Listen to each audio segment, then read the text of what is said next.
The Adventures of Buster Bear by Thornton W. Burgess. Chapter 17. Buster Bear Goes Berrying. Buster Bear is a great hand to talk to himself when he thinks no one is around to overhear. It's a habit. However, it isn't a bad habit unless it is carried too far. Any habit becomes bad if it is carried too far. Suppose you had a secret, a real secret, something that nobody else knew and that you didn't want anybody else to know. And suppose you had the habit of talking to yourself. You might, without thinking, tell that secret out loud to yourself, and someone might, just might happen to overhear. Then there wouldn't be any secret. That is the way that a habit which isn't bad in itself can become bad when it is carried too far. Now Buster Bear had lived by himself in the Great Woods so long that this habit of talking to himself had grown and grown. He did it just to keep from being lonesome. Of course, when he came down to the Green Forest to live, he brought all his habits with him. That is one thing about habits. You always take them with you wherever you go. So Buster brought this habit of talking to himself down to the Green Forest, where he had many more neighbors than he had in the Great Woods. Let me see. What is there to tempt my appetite?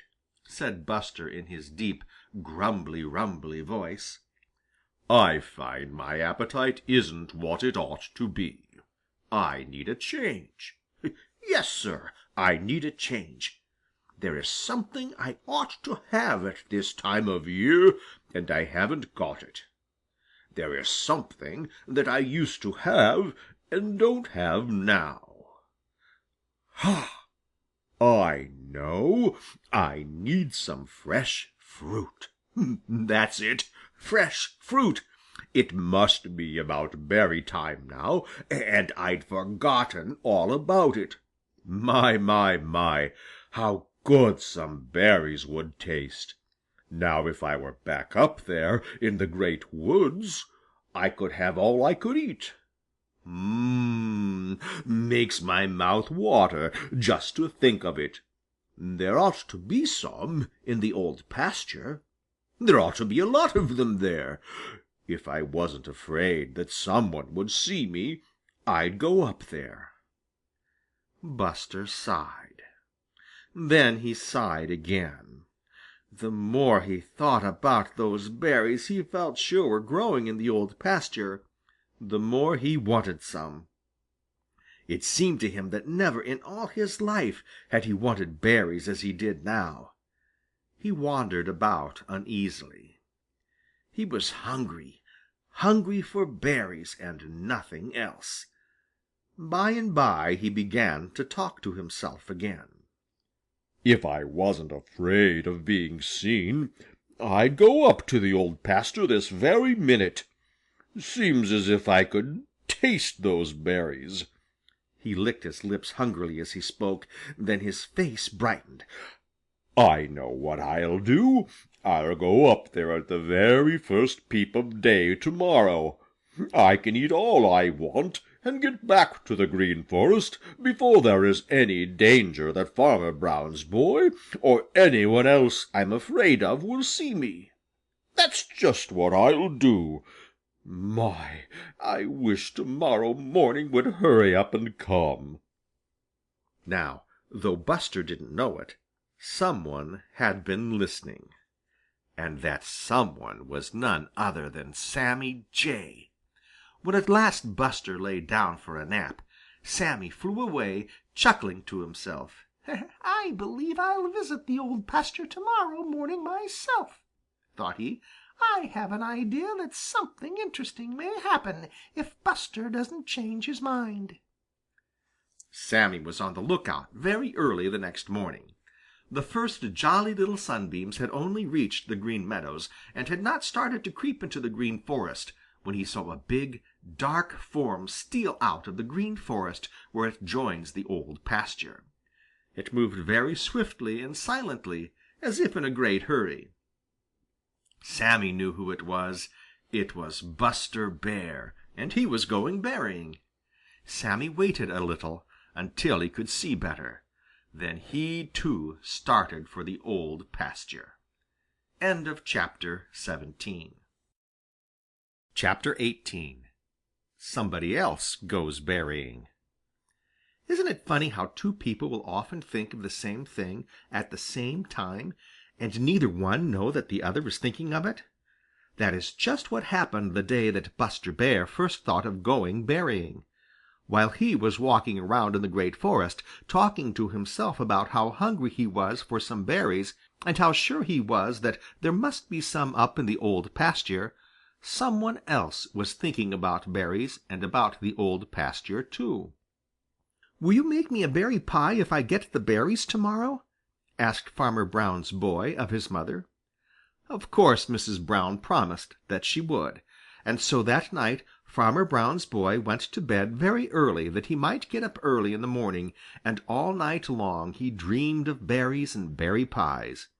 He was awake even before jolly, round, red Mr. Sun thought it was time to get up, and he was all ready to start for the Old Pasture when the first Jolly Little Sunbeams came dancing across the Green Meadows. He carried a big tin pail, and in the bottom of it, wrapped up in a piece of paper, was a lunch, for he meant to stay until he filled that pail if it took all day. Now the Old Pasture is very large. It lies at the foot of the Big Mountain, and even extends a little way up on the Big Mountain.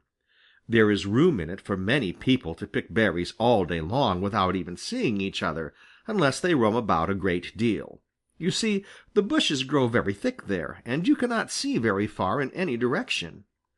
Jolly, round, red Mr. Sun had climbed a little way up in the sky by the time Farmer Brown's boy reached the Old Pasture, and was smiling down on all the Great World, and all the Great World seemed to be smiling back. Farmer Brown's boy started to whistle, and then he stopped. "If I whistle," thought he, "everybody will know just where I am, and will keep out of sight, and I never can get acquainted with folks if they keep out of sight." You see, Farmer Brown's boy was just beginning to understand something that Peter Rabbit and the other little people of the Green Meadows and the Green Forest learned almost as soon as they learned to walk, that if you don't want to be seen, you mustn't be heard.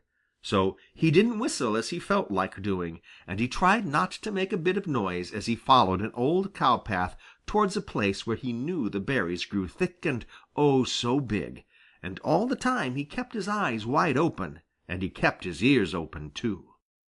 That is how he happened to hear a little cry, a very faint little cry. If he had been whistling, he wouldn't have heard it at all. He stopped to listen. He never had heard a cry just like it before. At first he couldn't make out just what it was or where it came from, but one thing he was sure of, and that was that it was a cry of fright. He stood perfectly still and listened with all his might. There it was again. "Help! Help! Help!" And it was very faint and sounded terribly frightened. He waited a minute or two, but heard nothing more. Then he put down his pail and began a hurried look here, there, and everywhere. He was sure that it had come from somewhere on the ground, so he peered behind bushes and peeped behind logs and stones, and then, just as he had about given up hope of finding where it came from, he went around a little turn in the old cow path, and there, right in front of him, was little Mr. Gartersnake. And what do you think he was doing? Well, I don't like to tell you, but he was trying to swallow one of the children of Stickytoes the Tree Toad. Of course, Farmer Brown's boy didn't let him. He made little Mr. Gartersnake set Master Stickytoes free and held Mr. Gartersnake until Master Stickytoes was safely out of reach. Chapter 19. Buster Bear has a fine time. Buster Bear was having the finest time he had had since he came down from the Great Woods to live in the Green Forest. To be sure, he wasn't in the Green Forest now, but he wasn't far from it. He was in the Old Pasture, one edge of which touches one edge of the Green Forest, And where do you think he was in the Old Pasture? Why, right in the middle of the biggest patch of the biggest blueberries he ever had seen in all his life. Now if there is any one thing that Buster Bear had rather have above another, it is all the berries he can eat, unless it be honey.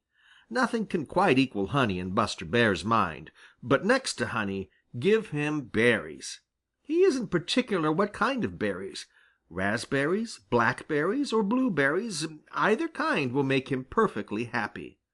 My, but these are good," he mumbled in his deep, grumbly, rumbly voice as he sat on his haunches stripping off the berries greedily. His little eyes twinkled with enjoyment, and he didn't mind at all if now and then he got leaves and some green berries in his mouth with the big ripe berries. He didn't try to get them out. Oh my, no, he just chomped them all up together and patted his stomach from sheer delight. Now Buster had reached the Old Pasture just as jolly, round, red Mr. Sun had crept out of bed, and he had fully made up his mind that he would be back in the Green Forest before Mr. Sun had climbed very far up in the blue, blue sky. You see, big as he is and strong as he is, Buster Bear is very shy and bashful, and he has no desire to meet Farmer Brown or Farmer Brown's boy or any other of those two-legged creatures called men. It seems funny, but he actually is afraid of them, and he had a feeling that he was a great deal more likely to meet one of them in the Old Pasture than deep in the Green Forest. So when he started to look for berries, he made up his mind that he would eat what he could in a great hurry and get back to the Green Forest before Farmer Brown's boy was more than out of bed. But when he found those berries he was so hungry that he forgot his fears and everything else. They tasted so good that he just had to eat and eat and eat. Now you know that Buster is a very big fellow, and it takes a lot to fill him up. He kept eating and eating and eating, and the more he ate, the more he wanted. You know how it is. So he wandered from one patch of berries to another in the Old Pasture, and never once thought of the time. Somehow, time is the hardest thing in the world to remember when you are having a good time. Jolly, round, red Mr. Sun climbed higher and higher in the blue, blue sky. He looked down on all the Great World and saw all that was going on. He saw Buster Bear in the Old Pasture and smiled as he saw what a perfectly glorious time Buster was having. And he saw something else in the Old Pasture that made his smile still broader. He saw Farmer Brown's boy filling a great tin pail with blueberries, and he knew that Farmer Brown's boy didn't know that Buster Bear was anywhere about. And he knew that Buster Bear didn't know that Farmer Brown's boy was anywhere about, and somehow he felt very sure that he would see something funny happen if they should chance to meet. Mmm, mumbled Buster Bear with his mouth full, as he moved along to another patch of berries, and then he gave a little gasp of surprise and delight. Right in front of him was a shiny thing just full of the finest, biggest, bluest berries. There were no leaves or green ones there. Buster blinked his greedy little eyes rapidly and looked again. No, he wasn't dreaming. They were real berries, and all he had got to do was to help himself. Buster looked sharply at the shiny thing that held the berries. It seemed perfectly harmless. He reached out a big paw and pushed it gently. It tipped over and spilled out a lot of the berries. Yes, it was perfectly harmless. Buster gave a little sigh of pure happiness. He would eat those berries to the last one, and then he would go home to the Green Forest. End of Chapter 19. Chapter 20. Buster Bear Carries Off the Pail of Farmer Brown's Boy. The question is, did Buster Bear steal Farmer Brown's boy's pail? To steal is to take something which belongs to someone else. There is no doubt that he stole the berries that were in the pail when he found it, for he deliberately ate them. He knew well enough that someone must have picked them, for whoever heard of blueberries growing in tin pails? So there is no doubt that when Buster took them, he stole them. But with the pail it was different. He took the pail, but he didn't mean to take it. In fact, he didn't want that pail at all. You see, it was this way. When Buster found that big tin pail brimming full of delicious berries in the shade of that big bush in the Old Pasture, he didn't stop to think whether or not he had a right to them. Buster is so fond of berries that from the very second that his greedy little eyes saw that pailful, he forgot everything but the feast that was waiting for him right under his very nose. He didn't think anything about the right or wrong of helping himself. There before him were more berries than he had ever seen together at one time in all his life, and all he had to do was to eat and eat and eat. And that is just what he did do. Of course he upset the pail, but he didn't mind a little thing like that. When he had gobbled up all the berries that rolled out, he thrust his nose into the pail to get all that were left in it. Just then he heard a little noise, as if someone were coming. He threw up his head to listen, and somehow, he never did know just how, the handle of the pail slipped back over his ears and caught there. This was bad enough, but to make matters worse, just at that very minute he heard a shrill, angry voice shout, "Hi there! Get out of there!" He didn't need to be told whose voice that was. It was the voice of Farmer Brown's boy. Right then and there Buster nearly had a fit. There was that awful pail fast over his head so that he couldn't see a thing. Of course, that meant that he couldn't run away, which was the thing of all things he most wanted to do, for big as he is and strong as he is, Buster is very shy and bashful when human beings are around. He growled and whined and squealed. He tried to back out of the pail and couldn't. He tried to shake it off and couldn't. He tried to pull it off, but somehow he couldn't get hold of it. Then there was another yell. If Buster hadn't been so frightened himself, he might have recognized that second yell as one of fright, for that is what it was. You see, Farmer Brown's boy had just discovered Buster Bear. When he had yelled the first time, he had supposed that it was one of the young cattle who live in the Old Pasture all summer. But when he saw Buster, he was just as badly frightened as Buster himself. In fact, he was too surprised and frightened even to run. After that second yell, he just stood still and stared. Buster clawed at that awful thing on his head more frantically than ever. Suddenly it slipped off so that he could see.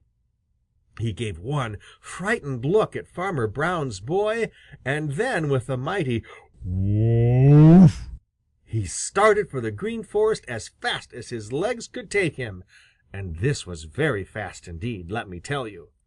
He didn't stop to pick out a path, but just crashed through the bushes as if they were nothing at all, just nothing at all. But the funniest thing of all is this. He took that pail with him. Yes, sir, Buster Bear ran away with the big tin pail of Farmer Brown's boy.